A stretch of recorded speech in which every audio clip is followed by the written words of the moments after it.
Je vous emmène aujourd'hui à Paris, devant le Panthéon, l'édifice où sont enterrés les grands penseurs de l'histoire de France. Jean-Jacques Rousseau, Jean Moulin, Jean Jaurès, Voltaire. Pourquoi? Parce que dans la continuité de cette pensée des Lumières, je vous propose une rencontre avec l'historienne de la psychanalyse, Elisabeth Roudinesco. Elisabeth Roudinesco a écrit un petit livre « Pourquoi tant de haine, tant aujourd'hui, la psychanalyse est victime d'une agression permanente ». Place maintenant à Elisabeth Roudinesco.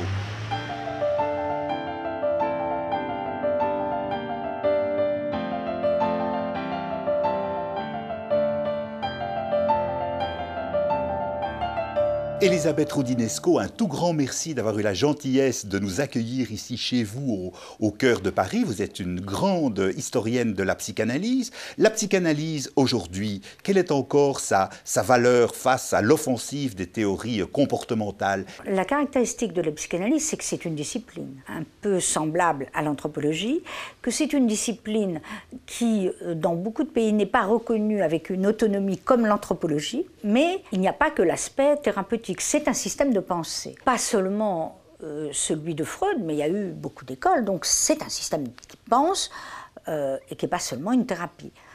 Avec ce système de pensée, on a une approche de beaucoup de choses. Par exemple, c'est une théorie du sujet qui prolonge la philosophie, une théorie de l'inconscient. Il y avait de l'inconscient avant Freud, mais il l'a théorisé d'une certaine manière. Et puis il y a une clinique. Alors, si on se place du point de vue de la clinique, parce que c'est ça votre question, ou plutôt, si on se place du point de vue de la discipline, je dirais que Freud est probablement aujourd'hui l'auteur le plus lu dans le monde avec Marx, qu'il y a un développement considérable des travaux savants sur l'histoire de la psychanalyse, un grand développement dans les départements littéraires. Les œuvres ne sont pas travaillées par forcément des psychanalystes. Alors maintenant, votre question est clinique. L'offensive, il y en a toujours eu, mais celle-ci est beaucoup plus importante parce que traditionnellement, la clinique psychanalytique a été portée par la psychiatrie, par le savoir psychiatrique. Ce savoir psychiatrique avait une approche de la folie tout en étant médicale, une approche de la folie qui était à la fois organique et existentielle. Le sujet existait. Aujourd'hui, la psychiatrie est entièrement biologique, de sorte qu'elle a évacué toutes les disciplines du psychisme. Et du coup, elle est devenue aussi comportementale, puisque c'est l'absence de subjectivité. Donc la psychanalyse est évacuée de ce domaine-là. Alors, l'approche existe, l'approche de par la cure, par la parole existe, je pense qu'elle restera certainement importante, les psychanalystes existent. Je dirais que le gros défaut face à cette crise, pour l'ensemble de la corporation analytique, c'est qu'ils n'ont pas su l'affronter et qu'ils n'ont pas su rénover les modalités de la cure. Il fallait non pas du tout lutter pour montrer une efficacité, puisque tout est efficace et rien ne l'est dans les domaines du psychisme. Vous faites une partie de golf, vous faites une analyse, vous faites tout ceci. Du moment que vous vous occupez de vous, ça va mieux.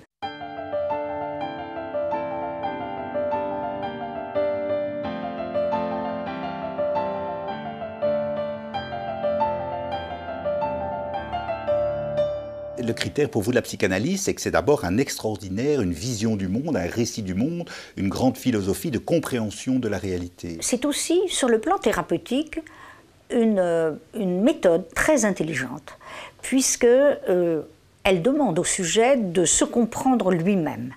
Donc sur ce plan, il n'y a pas mieux pour rendre intelligent.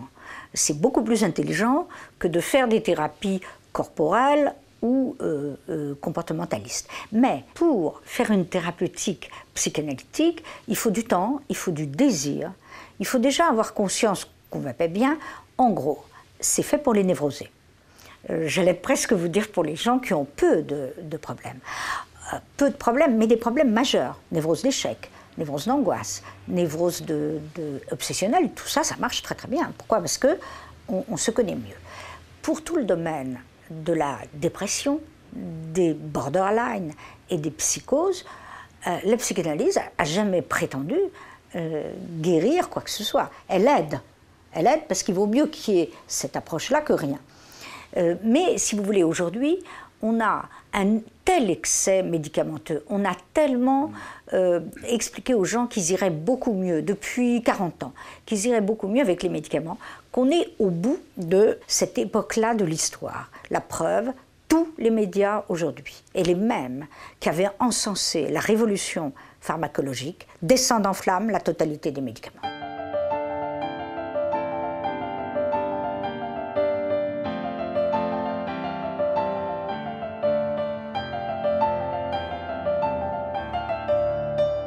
Je reprends le titre de votre très beau petit livre. Pourquoi tant de haine contre la psychanalyse aujourd'hui? Comment est-ce que vous expliquez? Comment j'explique? Des brûlots contre Freud, il y en a eu depuis 1900, je ne sais pas, tous les 5 ans, tous les 10 ans, c'est permanent. C'est une très bonne question pour l'historien. Il y a quelque chose qui choque, qui résiste, qui trouble. Pourquoi? Parce qu'elle prétend expliquer l'inconscient. Elle prétend expliquer la sexualité, tout domaine de l'intime, et la plupart du temps, on n'en veut pas. Le dogmatisme des psychanalystes a joué. Et puis, dans toutes les périodes extrêmement populistes, et nous vivons une période populiste, Absolument. il y a un retour de haine beaucoup plus grand qu'autrefois. Autrement dit, les religieux, pendant le premier moitié du XXe siècle, ont été très hostiles à cette théorie, on comprend pourquoi. La sexualité, la libération des femmes, etc.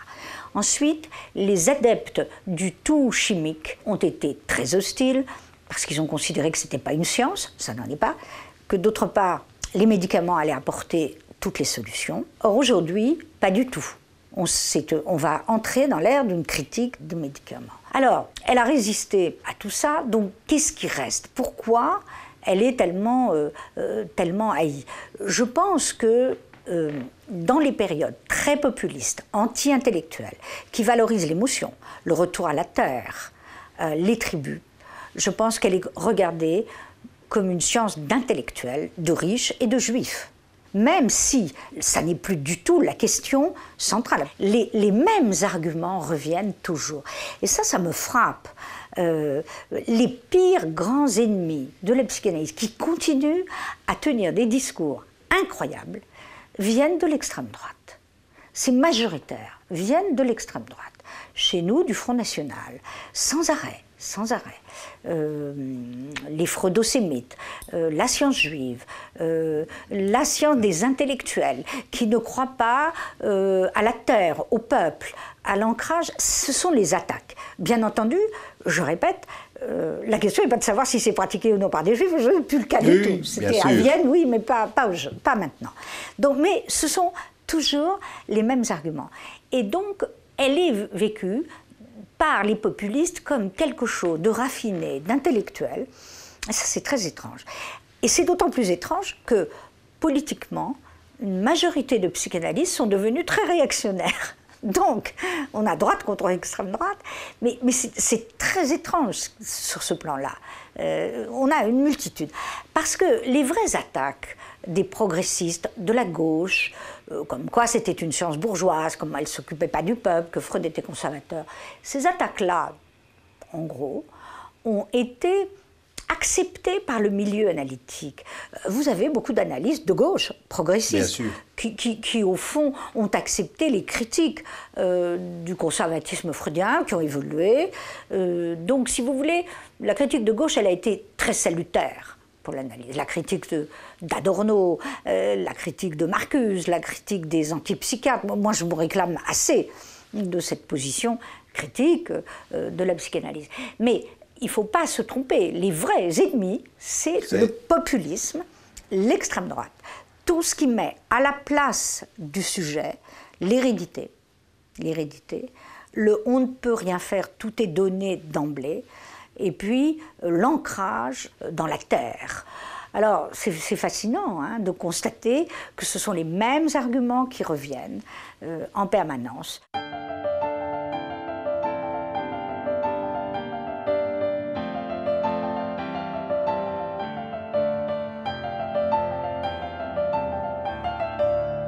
Quel est le regard, vous qui avez écrit un très beau livre sur la question juive, Retour sur la question juive, quel est le regard que vous posez sur cette reviviscence, cette renaissance, entre guillemets, des fanatismes religieux, des identités, des communautarismes? C'est ce qu'on doit affronter dans notre époque aujourd'hui. Je pense que, alors, sur une très longue période, l'échec du communisme explique au fond le retour de la recherche communautaire. Le communisme est une idée magnifique d'égalité, c'est une idée universelle qui est née de la Révolution française et toutes les tentatives dans tous les pays ont échoué. Ça s'est tourné en son contraire et c'est devenu évidemment dramatique. Donc à partir de ce moment-là, cet échec au fond de l'idéal universaliste magnifique des peuples, qui, comme ça a été bafoué, comme ça s'est tourné en son contraire, au fond tout le monde retourne à ses vieilles identités, c'est-à-dire sa religion, son territoire, son identité d'origine. C'est une très grande régression. Alors, comme c'est favorisé par certains côtés, par un autre fléau, qui serait, je dirais, l'ultralibéralisme, oui, c'est-à-dire l'absence, au fond, alors, l'apolitisme. Si le marché est complètement roi, au fond, ça laisse libre cours à l'idée que vous choisissez ce que vous voulez comme référence. Vous pouvez être bouddhiste, habiter votre village, on s'en fiche du moment que c'est rentable. Mais c'est redoutable, parce qu'à partir de ce moment-là, c'est l'absence de collectivité. De lien collectif. De lien collectif. Vous fonctionnez que pour vous, dans une sorte d'égoïsme social complet. Donc on est pris entre deux fléaux, les excès, au fond, de l'ultralibéralisme qui laisse l'individu face à sa finitude et dans un monde d'argent, et puis naturellement le fanatisme. Mais j'ajouterais aussi dans les fanatismes, à côté des fanatismes religieux, il y a le fanatisme des médecines parallèles, des sectes, des engagements délirants dans des faux savoirs.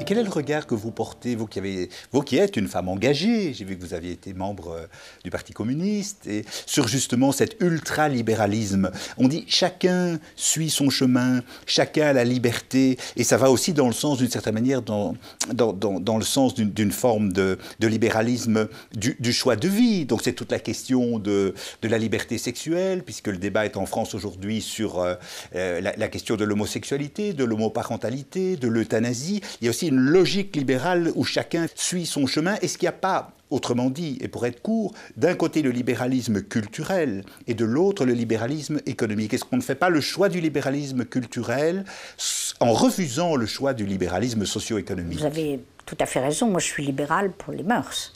Je suis pour toutes les libertés maximum, contre les formes de puritanisme, et donc libérale pour les mœurs sans aucun doute, favorable à l'égalité des homosexuels devant le mariage. Je suis contre l'abolition de la prostitution définie parce que c'est une aberration. On va s'en prendre aux clients, le remède va être pire que le mal. Donc, très libéral dans les mœurs, vous avez raison.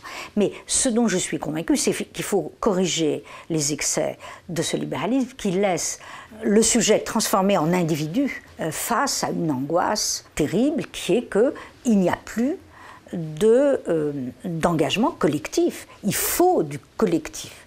Un sujet ne peut pas vivre tout seul sans avoir des engagements sociaux, collectifs, une solidarité, une croyance à l'universalisme de l'humanisme. Par exemple aussi à l'idée que moi, je considère que tout sujet a envie d'être libre. C'est ce qui se passe dans les révolutions arabes. On voit les sociétés travailler par le désir de liberté.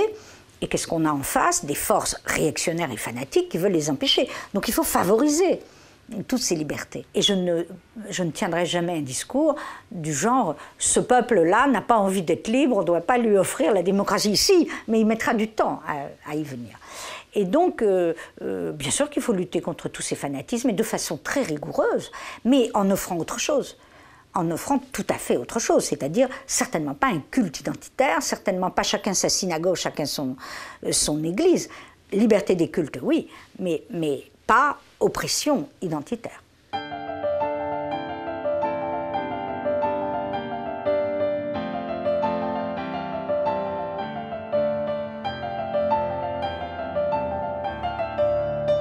Vous avez côtoyé des intellectuels illustres du XXe siècle, Gilles Deleuze, Jacques Derrida, Claude Lévi-Strauss, Jacques Lacan. Tous. Tous, absolument Oui. tous. Donc je suis tout à fait très impressionné d'une certaine manière de vous rencontrer parce que j'ai beaucoup d'estime pour toute cette grande figure de la compréhension du monde. Quel est pour vous aujourd'hui, c'est une question simple, mais le sens, pour Elisabeth Roudinesco, c'est quoi le sens de la vie, le sens du bonheur aujourd'hui? L'intelligence, la compréhension du savoir, la capacité de dominer ses pulsions et d'être capable de réfléchir face au malheur. C'est vrai que ces maîtres-là ont transmis quelque chose. J'ai été l'élève de Gilles Deleuze à 24 ans, j'ai été l'élève de Michel de Certeau, qui était un jésuite écléré qui m'a conduit vers le travail de l'histoire. Et on a été formés, au fond, à un idéal, quelles que soient les différences, à un idéal du savoir éclairé. Je ne peux pas vivre, moi, sans livres, sans idées, sans réflexion permanente, sans quelque chose qui soit intelligent. Or, on est dans une période que je trouve assez régressive.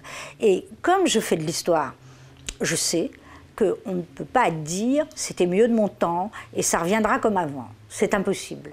Et d'ailleurs, l'histoire montre toujours le contraire. Mais d'un autre côté, on peut comprendre qu'il y a des périodes très particulière de crise, et on est dans une période de crise économique, crise de société, crise d'identité, crise du livre et du savoir. Crise du livre parce qu'on passe de l'esprit de Gutenberg et du graphisme vers la vidéo, vers l'image. Est-ce on passe dans un modèle culturel de société? Non, mais ça je suis pour. C'est évident. Je m'en sers. Et quand vous dites crise du livre? Alors, crise du livre, crise de l'objet livre, c'est-à-dire l'idée qu'il y a beaucoup moins le culte, en quelque sorte, du savoir des anciens qu'on puisse transmettre. Bien entendu, on le sait, puis toutes les études le montrent, Internet c'est formidable à condition qu'on sache s'en servir. Oui. C'est ça le problème. Pour se servir bien de l'Internet, il faut avoir une culture, sinon tout se vaut. Vous prenez un article sur Hitler, ça vaut un article sur Marx, qui vaut un article... Il faut avoir les instruments pour contrôler soi-même ce qu'on lit. Or, on vit un petit peu dans une époque où il y a un relativisme, tout se vaut. Et la liberté critique, il faut savoir l'exercer. Et pour ça, il faut des maîtres, il faut une école, il faut des savoirs et il faut de la raison.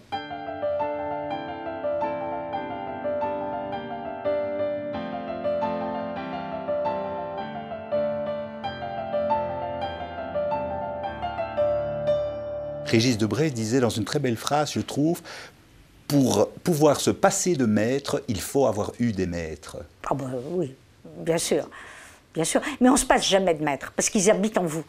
Les maîtres habitent ce qu'on est, habitent notre... Moi, c'est impossible de se passer du souvenir des maîtres. Même quand ils sont morts, ils sont là.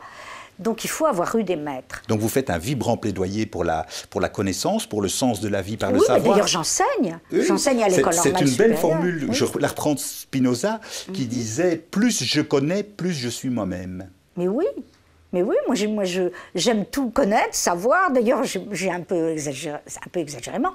Si je vais quelque part, je lis tout pour voir où je vais. Oui, j'adore ça. Écoutez, on s'ennuie sans la connaissance. Si vous voulez, notre époque est prête à nous dire en permanence, faites du sport, courez toute la journée, embellissez le corps, faites que ça. C'est pas possible, ça ne remplace pas l'âme, ça ne remplace pas la connaissance. C'est formidable hein, de pouvoir vieillir mieux, mais il ne faut pas que ça vienne à la place de la réflexion. Je vais peut-être faire une incise. Vous savez ça, par exemple, sur la chirurgie esthétique. La croyance que la chirurgie esthétique va vous faire entièrement rajeunir. C'est pas vrai. Ça enlève quelque chose et ensuite, ça revient. Donc, finalement, on ne peut pas lutter complètement pour rester ce qu'on a été dans sa jeunesse. Je prends cette idée. Donc je reste très hegelienne. L'histoire, c'est la dialectique et il faut accepter les changements, les modifications, accepter ce que nous offre la science et les progrès, et en même temps la contrôler. Ne pas croire qu'on va pouvoir atteindre l'immortalité parce que on pourra se changer. C'est pour ça que à la fois je suis pour le libre arbitre complet et les décisions, mais attention de ne pas croire qu'on peut tout décider de tout soi-même non plus. On a besoin du souvenir des maîtres, que le savoir reste actif, de ne pas croire que le corps est la simple finitude, il faut de la psyché en quelque sorte.